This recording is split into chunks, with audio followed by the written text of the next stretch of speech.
দর্শক, কথা বলছি সীমানা শিবচর মাদারীপুর থেকে। আমি যে জায়গাটিতে বসে আছি এটি হচ্ছে পদ্মা রেলওয়ে স্টেশন। আজ এখান থেকে জীবনে প্রথমবারের মতো রাজশাহী যাচ্ছি।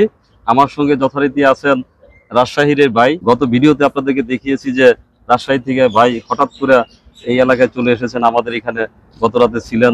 হঠাৎ সিদ্ধান্ত হলো যে আমরা ভাইয়ের সাথে আজ রাজশাহী যাচ্ছি। তো ভাই, কেমন লাগলো এই এলাকা? ভালো লেগেছে ভাই, আলহামদুলিল্লাহ।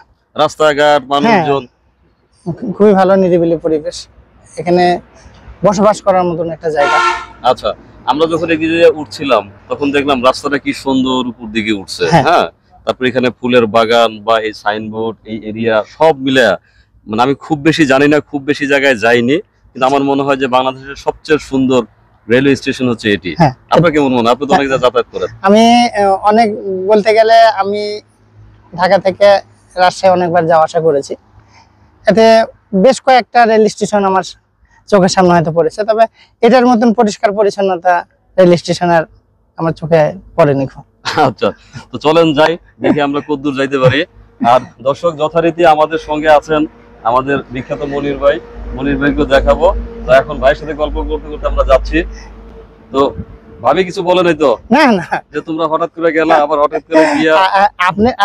আমি যে এখানে আসবো, আপনার ভাবি কিন্তু জানে না আমি যে কোথায় আছি বাংলাদেশের।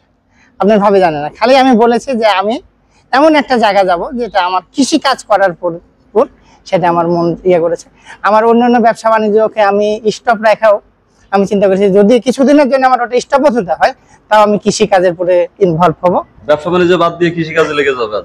না, একবারে যে সবকিছু ত্যাগ করে করবো তা না, কিন্তু মানে কৃষি কাজ করতে যদি কিছুদিন হয়তো আমাকে একটু ওই দিকটা একটু ইয়া করতে হয়, কনসিডার করতে হয়, তারপরেও আমি এই দিকটাতে কৃষি কাজের পর কিছু একটা করবো। আপনার বয়স তো মোটামুটি 50-র কাছে। হ্যাঁ, আমার বয়স এখন 47। হ্যাঁ, তো ধরেন আর 10-12 বছর আল্লাহ যদি বাঁচায় রাখেন, কর্মক্ষম থাকবেন। এখন এই যে আপনাদের তো পৌরসভার ভিতরে বাড়ি, এখন সেখানে আপনি মনে করেন যে অনেক ধরনের নগরায়নের একটা ফল আছে। আপনি যদি এখন চরে বা এখানে হোক বা যেখানে কিছু একটা কৃষি কাজ করেন, দেখবেন শরীর স্বাস্থ্য মন নিয়ে অনেক ভালো আছে। তো ওই জন্যই হয়তো আপনি, যেহেতু আপনার ফ্যামিলির পিছু টান নাই, তো আপনি হয়তো ভালো করবেন, সেটা পালের চরেই করেন বা অন্য কোথাও করেন, যেখানেই হোক, বাংলাদেশের যে কোনো জায়গাতে হোক, কৃষি নিয়ে আমি কিছু করব, এরকম আমার চিন্তা ভাবনা আছে বা আমি করার জন্য অগ্রসর হচ্ছি। আচ্ছা, দেখেন এই যে নিরিবিলি একটা প্ল্যাটফর্ম আমরা হাঁটছি, তো আমরা এখান থেকে যে ট্রেনে যাব, সেই ট্রেনটা কোথায় দিয়ে আমাদেরকে রাজশাহী নিয়ে যাবে? আসলে এই রাস্তাটাতে আমিও প্রথম আসছি, সর্বপ্রথম আপনাদের কাছে কালকে যে আসছি, এই রাস্তাটা আমার কাছে প্রথম। অত স্টেশন আমার হয়তো মনে নাই, কিন্তু দেখা গেল যে ভাঙ্গা, ফরিদপুর, তারপরে খুলনা, এইভাবে আপনার হলো যেতে হবে। হ্যাঁ, কুষ্টিয়া দিয়ে যেতে হবে। কুষ্টিয়া দিয়ে লালন শাহ ব্রিজের, হ্যাঁ, লালন শাহ ব্রিজের উপর দিয়ে, তারপরে ঈশ্বরদীঘা, তারপরে চলে যাবে। মানে আমার পুরোটা স্টেশন আমার অত মনে নাই, যে হয়তো আপনাকে হয়তো একের পর এক স্টেশনের কথা আপনাকে বলতে। হার্ডিঞ্জ ব্রিজ পার হবে? হ্যাঁ, অবশ্যই হার্ডিঞ্জ ব্রিজ পার। ওটা হলো কুষ্টিয়া। ওটা তো ঈশ্বরদী না? হ্যাঁ। আচ্ছা, কুষ্টিয়া ভেড়ামারা স্টেশন না পাবনা? এটা না, ওটা হলো কুষ্টিয়া ভেড়ামারা। হার্ডিঞ্জ ব্রিজ কি কুষ্টিয়া ভেড়ামারা? হ্যাঁ, কুষ্টিয়া ভেড়ামারা।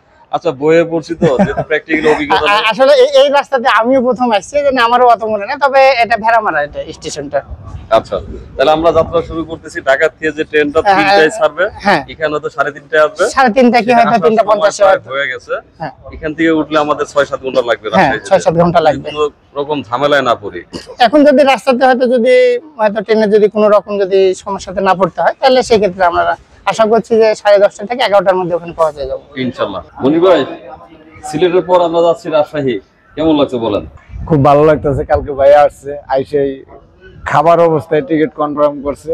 যাওয়ার খুব একটা ইচ্ছা ছিল না, না থাকা সত্ত্বেও যেতে হইতেছে আমাদের উভয়ে, দুজনারই। ঠিক আছে, খুব আনন্দের বিষয় যে হঠাৎ করে এরকম একটা পরিকল্পনা, এটা চিন্তা ভাবনা করতে পারি না, ভাবনার বাইরে হয়ে গেছে কাজ। আচ্ছা, সেটা হয় কি, অনেক কাজই আছে, প্ল্যানিং করে অনেক কিছু হয় না, আবার অনেক সময় প্ল্যানিং ছাড়াও অনেক বড় কিছু হয়ে যায়। যে কারণে এই যে রাজশাহীতে আমরা কখনো যাই নাই, আমি যাইনি, আপনারা তো গেছেন, তো সেই অভিজ্ঞতাটা আমাদের হঠাৎ করেই হলো। এখান থেকে তো আমরা কখনো ট্রেনে উঠি নাই। আমার ট্রেনে ফার্স্ট চলা হবে আজকে।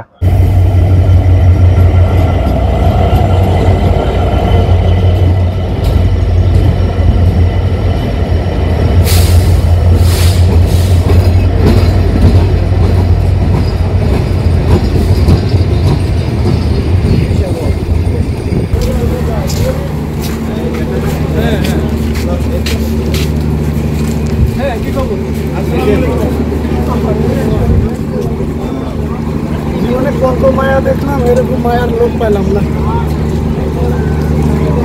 পরে মেয়ের জন্য সবারই মায়া লাগে।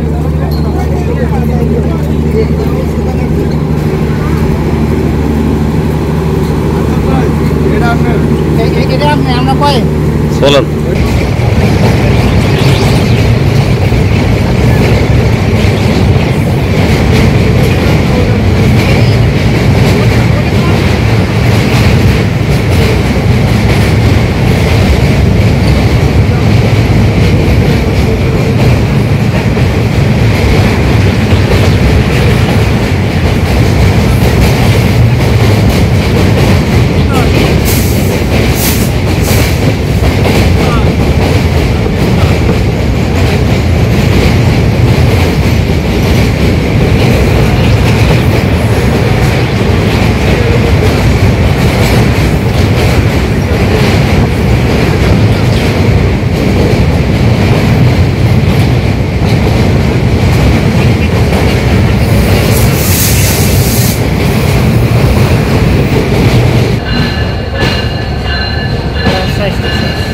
স্টেশনে মেলা লোক।